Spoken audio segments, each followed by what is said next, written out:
जय माता दी दोस्तों नवरात्रि का पावन पर्व चल रहा है और माता दुर्गा के नौ रूपों के बारे में आप जानते होंगे।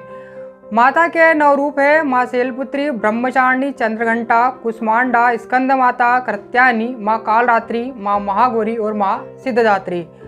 दोस्तों इसके अलावा देवी पुराण में माँ दुर्गा के 51 शक्तिपीठों का वर्णन भी मिलता है। देवी भागवत में 108 तो देवी गीता में 72 और तंत्र चूड़ामणि में 52 शक्तिपीठों का वर्णन मिलता है। दोस्तों देवी पुराण के अनुसार 51 शक्तिपीठ है। इनमें भारत में 42, पाकिस्तान में 1, श्रीलंका तिब्बत में 1, नेपाल में 2 और बांग्लादेश में 4 शक्तिपीठ विराजमान है। दोस्तों जो बांग्लादेश में 4 शक्तिपीठ है, इनमें सुगंधा देवी शक्तिपीठ, करतोया शक्तिपीठ, चट्टान भवानी और जोजेश्वरी शक्तिपीठ है। नेपाल में 2 शक्तिपीठों में मुक्तिधाम शक्तिपीठ और गुहेश्वरी शक्तिपीठ है। तिब्बत में मानस शक्तिपीठ और श्रीलंका में इंद्राक्षी शक्तिपीठ है। दोस्तों इन 51 शक्तिपीठों के बारे में पौराणिक कथा है। कथा के अनुसार माता दुर्गा ने राजा दक्ष की पुत्री के रूप में जन्म लिया था और तब उनका नाम सती था।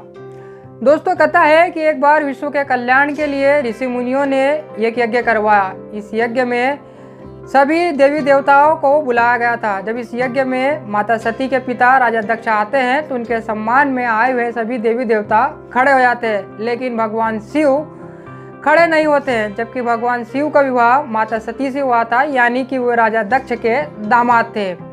इसे देखकर राजा दक्ष काफी क्रोधित होते हैं और वो इसे अपना अपमान समझते हैं। तो अपने अपमान का बदला लेने के लिए राजा दक्ष भी एक यज्ञ करवाते हैं और इस यज्ञ में सभी देवी देवताओं को निमंत्रण भेजा जाता है, लेकिन भगवान शिव को निमंत्रण नहीं दिया जाता है। जब यह बात माता सती को नारद जी से पता चलती है तब माता सती काफी क्रोधित होती है। तब नारद जी माता सती को समझाते हैं कि पिता के घर जाने के लिए किसी निमंत्रण की आवश्यकता नहीं है। तब माता सती भगवान शिव से अपने पिता के घर यज्ञ में चलने के लिए कहती है, लेकिन भगवान शिव इस पर कहते हैं कि जब तक आगे से निमंत्रण नहीं आता है तब तक वहां जाना उचित नहीं होता है। तब माता सती भगवान शिव से जीत करके अपने पिता राजा दक्ष के घर यज्ञ में चले जाती है और अपने पिता राजा दक्ष से भगवान शिव को निमंत्रण नहीं भेजने का कारण पूछती है।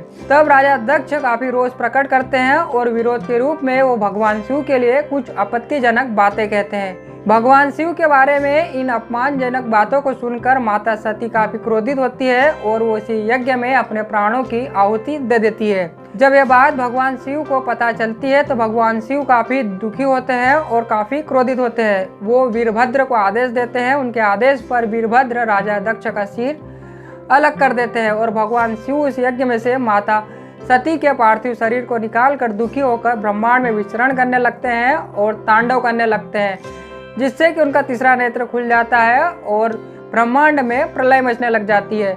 संसार को बचाने के लिए और भगवान शिव के क्रोध को शांत करने के लिए भगवान विष्णु माता सती के शरीर को अपने सुदर्शन चक्र से 51 भागों में खंडित कर देते हैं। कहा जाता है कि माता सती के अंग, आभूषण और वस्त्र इस धरती पर जहाँ जहाँ गिरे हैं वहाँ एक शक्तिपीठ का निर्माण हुआ है। अगले जन्म में माता सती माँ पार्वती के रूप में राजा हिमालय का जन्म लेती है और घोर तपस्या करके एक बार फिर से शिव जी को प्राप्त करती है। तो दोस्तों ये कथा है 51 शक्तिपीठों की। आशा आपको पसंद आई होगी। मिलते हैं अगले वीडियो में, तब तक अपना ख्याल रखिए। जय हिंद, जय भारत।